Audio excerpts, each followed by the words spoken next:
Hi, I'm Darlene Vasquetelles, and I'm here having a great time this morning with Harv in WCGO. And guess what? I am Puerto Rican, and I do not sell drugs. Mama, let's go!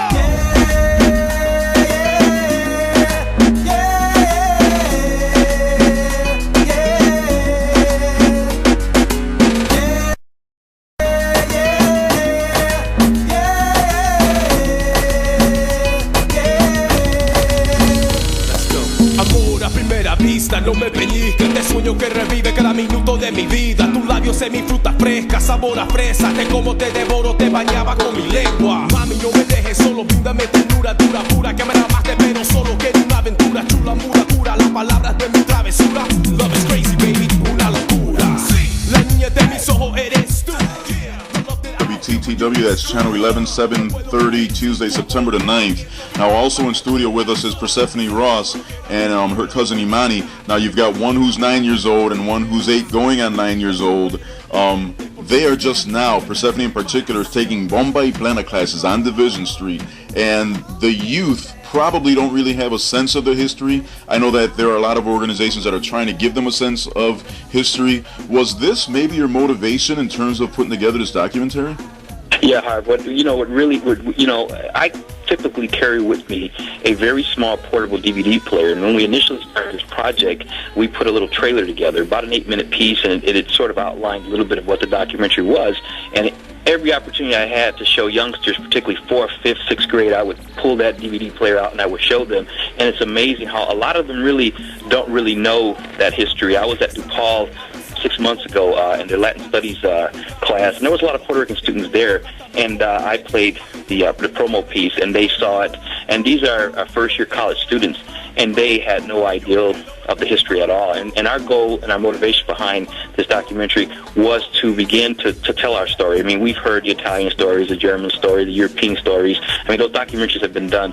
Documentaries on us have not been done yet. So we put it together, and we said, look, people need to know who we are, because we're sort of losing our identity here a little bit in Chicago. That's what I believe. I mean, we come out once a year and the parade downtown, and it's a big hoopla, and then Fiesta Boricua comes out, and it's a big deal. But then you don't really hear much about us throughout the years. We're not in the textbooks and things like that in most of the schools. So our goal was to begin to put something together. It's an 80-minute documentary. Won't solve all the histories of Puerto Rico in Chicago, but it's a good start. And we wanted young people to start hearing the stories of their grandparents, hearing the stories of their parents, of that first generation, those pioneers that came here, and all the struggles that they face. Now, that is the missing piece, because if you go back about 6 months, the History Channel did some specials. The Gangland, I don't know if you've heard of the Thursday night show on the History Channel, and a couple of them did focus on the gangs of Humboldt Park. And the picture, not a rosy picture, even though it was an accurate picture. Right. There really hasn't been a balance of the figures that they really should be looking up to, rather than saying, well, we've got all these gangs and it's a crazy area, because there's so much good up and down Division Street and North Avenue in California, and not enough people outside of that circle seem to know about it. That's very true. It's funny, because what we say is, when we initially started this project, bringing cameras into Humboldt Park or West Town at that time, cameras usually come in there, it's bad news for these people. They, as Puerto Ricans, when we see cameras, it's usually to cover a negative news story. So when we started and we brought the cameras in there and we began to shoot the documentary, they were very skeptical, because they felt like, oh, here they go again, they're bringing the cameras, they're not going to share anything positive. So it took us a while to gain their trust and for them to really realize that this documentary is about the history. We're putting this together as a neutral documentary to put a piece together that would oversee the entire development of the Puerto Rican community here. And like you said, the gang part is a part of the history as well. And so we don't cover a ton of that of the documentary, but we talk about that, because with no bilingual education, a lot of these kids that came from Puerto Rico, particularly the kids that were supposed to be in high school, they didn't have bilingual education. So these kids, they would go to school every day. They were put in back of the classrooms, put in the basements, and eventually they ended up outside. And you have that beginning period where it was really more of a turf gang type of a thing, and then obviously the influence of the drugs and that type of thing, and then it became more of a drug dealing type of gang presence there. And you're right, they focus on that all the time. One of the things that you were focusing on earlier this weekend was a birthday celebration, and I want to talk a little bit about the culture, but first, happy birthday to your son. Thank you. His name is Antonio Jr. He turned 4 today, and as I'm speaking with you now, he's celebrating. So he's having a good time. And thank you so much for mentioning that.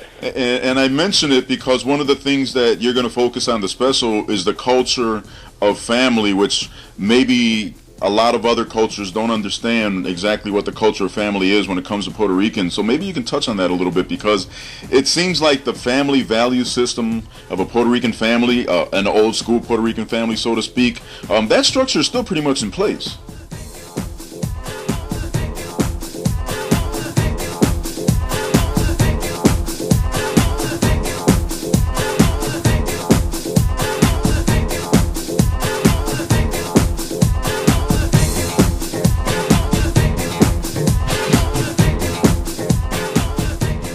Sure is. It's funny.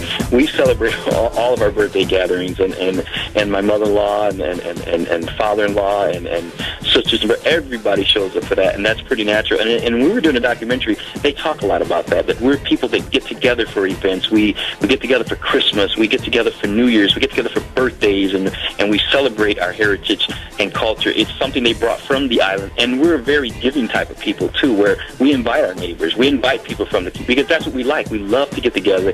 We love to celebrate, and we love to celebrate culture as a family. And you're right. That's something that a lot of people don't really know about Puerto Rican people, that how reaching we are with our families. I would like to hear, and I'm sure the listeners would like to hear, some of the stories that you ran into in terms of some of the old guard. I know when we first opened the Miguel A. Barreto, the new building, because we've been there since '62, but we re-christened the building in 2004, and I brought some of the founders along. One of them happened to be Leoncio from the Spanish Action Coalition, and he told stories of how the Puerto Ricans of the early '60s had to make a voice for themselves because they felt like they were not being heard, or maybe stigmatized by everybody else in terms of city government. Is this some of the coverage that we'll see on Tuesday? Yeah, you will see it. We talk a lot about Juan Diaz, which was the founder of Spanish Action Committee of Chicago, and how that organization, after the riots, was a powerful force. They did some marching and protesting about housing. They marched on City Hall, but you don't hear very much about that at all. How the organizations came together, particularly after the riots, to begin to say, look, you know what, we're not going to take this anymore. We want bilingual education. We want better housing. We want things, social services for our kids and for our family. And the Spanish Action Committee, along with LADO, Latin American organization, they got together and they created a tremendous organization that would fight for the rights for the Puerto Ricans. There was other agencies that came on later, like ASPIDA with Mita Ramirez and some of the other ones that came a little bit later. But we touch on that, yeah, we really do. Yeah, well, I appreciate the fact that you've touched on that, because another little known fact, Juan Diaz and his wife were among the founders of what used to be the Latin American club that became the Barreto Club, and Miguel A. Barreto was the son of Juan Diaz. Right, exactly. So everything seems to tie in whenever you talk about Humboldt Park and the agencies. There are communities where agencies are there, not necessarily working together. Humboldt Park seems to be a little bit different. The Boys and Girls Club is utilized by the alternative school. The schools will come into the club and use our buildings, and if we have something that they need, they use it. If we have to go somewhere else, like the field house, to take advantage of something that they have that we don't have, there's a brotherhood, a sisterhood that you don't see in a lot of other communities. That's very true. They share a lot of the services and resources, and you're right about that. I mean, you can go from one agency to the next agency. They may not have, let's particularly say, a gym or library resources, but you'll see them at another organization utilizing those type of resources that are out there. And you're so right. And we found a lot of that too when we were doing a documentary, because a lot of people know in 1966. Let's talk a little bit about the riot. That particular riot. They had their first major parade, which was downtown on State Street. They had other parades prior to that in some of the communities on the south side with the Caballeros de San Juan. But then that riot, a lot of people believe that riot was caused because of just delinquents and that type of thing. But that riot was really about, and you see it in the documentary, was about a people that were just fed up. They had bought those dogs out, and they had just been celebrating their culture, and it just seemed like they just reached the boiling point. And what came out of those riots, they were really rioting for no political representation, no bilingual education. They were just a people that were just sort of invisible. They were treated better negatively. But after the riots, what's funny that they were seen as good people, hardworking people. But after the riots, and I believe to this day, the stigma and the stereotype that was put on Puerto Ricans have not changed that much. I mean, we were seen after that as very violent people, as people that wanted something for nothing. And then when you really look at it and you look into the documentary, there were people that came here to work to make a better life for their families, and that touched off with that riot. If anybody wants to see a timeline of the riot leading up to the current day, on Washtenaw there's a nice mural, and at one end is all of the smoke and the squad cars and the Mars lights, and then it works its way through the current day, and then you see different pictures of different agencies and different buildings and different figures that were important to the movement, which I think is a pretty neat job by Martin Soto.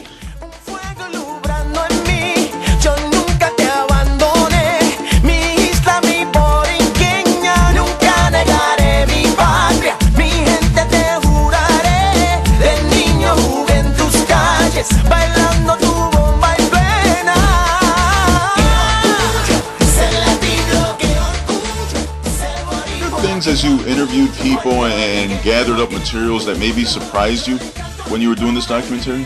Well, a lot of people are going to find out about the COINTELPRO program that the FBI had back at that time. And it was, if anyone who did research in the civil rights movement and what the FBI was doing to Martin Luther King in that movement, that similarly happens in the Puerto Rican community. It was just called, a group called the Red Squad was in charge of that particular program here in Chicago. And those groups would infiltrate a lot of these organizations and divide them up and get them against one another so that these organizations cannot gain any type of power or any type of representation. And we talk about that, and a lot of people are not familiar with that. And then we talk a little bit about the Young Lords, who they were a victim of that infiltration as well. Although they were a street gang, a turf street gang that turned activists, they too had felt the hands of the Red Squad. And a lot of people don't know about that either, that was another factor that really slowed down the development of a lot of these organizations, because they were called communist and that type of thing. And at that point, we had, I think, 3 or 4 major television stations, so people really believed what the news had put out. And then the Spanish Action Committee was really destroyed by that. But later on, they sued and actually won, but the damage had been done at that point.